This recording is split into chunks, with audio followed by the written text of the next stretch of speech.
एक दिन की बात है, एक साधु अपने शिष्य के साथ दिनचर्या पूरा करने के बाद मठ में लौट रहे थे। पुल पार करते समय साधु ने देखा कि एक बिच्छू नदी की धारा से संघर्ष कर रहा है। साधु तेजी से सीढ़ियों से नीचे उतरा, नदी में प्रवेश किया और धीरे से बिच्छू को अपनी हथेलियों के पालने में उठा लिया। साधु का चेहरा मनमोहक दिखाई पड़ता, जिसमें एक कोमल मुस्कान और शांत भाव बना रहा।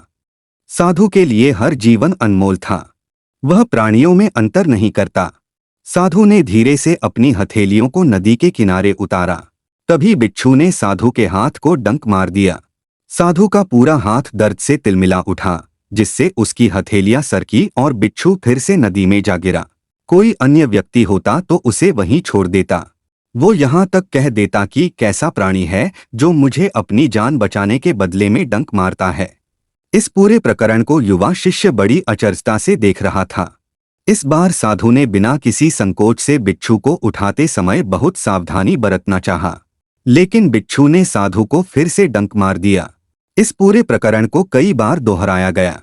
यहाँ पर साधु के लिए भी एक सीख थी। कोमल और धीमे होने से समस्या का समाधान नहीं हो रहा।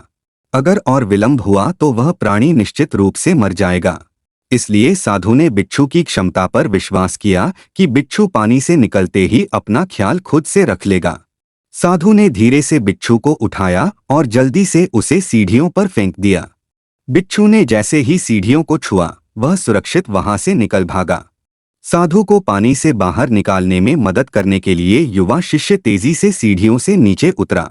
साधु का हाथ पकड़ते हुए लड़के ने कई डंक के निशान देखे और उसमें एक कंपन सा हुआ। शिष्य ने साधु से पूछा, एक बिच्छू को बचाने में ऐसा क्या था जो आपने उसके इतने डंक बार बार सहे? साधु नदी के किनारे बैठ गया और लड़के को भी बैठने का इशारा किया।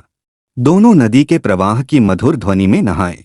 पूरा माहौल जैसे थम सा गया था, जैसे पूरे ब्रह्मांड का अनाहत नाद यहाँ इस क्षण पर मौजूद था। यदि मैं इस जल में प्रवेश करूंगा तो भीगना स्वाभाविक है, क्योंकि पानी की प्रकृति ही ऐसी है। वहां इस पेड़ को देख रहे हो, कोई भी उसकी छाया में बैठ सकता है। पेड़ कभी नहीं पूछेगा कि तुम जवान हो या बूढ़े, अच्छे हो या बुरे, इंसान हो या जानवर। यह सभी को और सबको अपनी छाया प्रदान करेगा, क्योंकि यह इसकी प्रकृति है। बिच्छू के लिए भी यही बात थी। उसका स्वभाव डंक मारने वाला था, इसलिए वह डंक मार गया। इसमें नाराज होने की कोई बात नहीं है। मनुष्य का स्वभाव हर प्राणी के प्रति दयालु होना है। जब पानी, पेड़ और बिच्छू अपने स्वभाव से नहीं हटे, तो क्या मैं एक साधारण इंसान अपने दयालु स्वभाव के खिलाफ जा सकता हूं? इस ज्ञान के साथ लड़का धीरे से मुस्कुराया। युवा शिष्य ने साधु को खड़े होने में मदद की और दोनों एक कोमल मुस्कान बनाए हुए मठ में लौट आए। इस कहानी से एक बात साफ हो जाती है कि व्यक्ति को अपने स्वभाव के विपरीत व्यवहार नहीं करना चाहिए।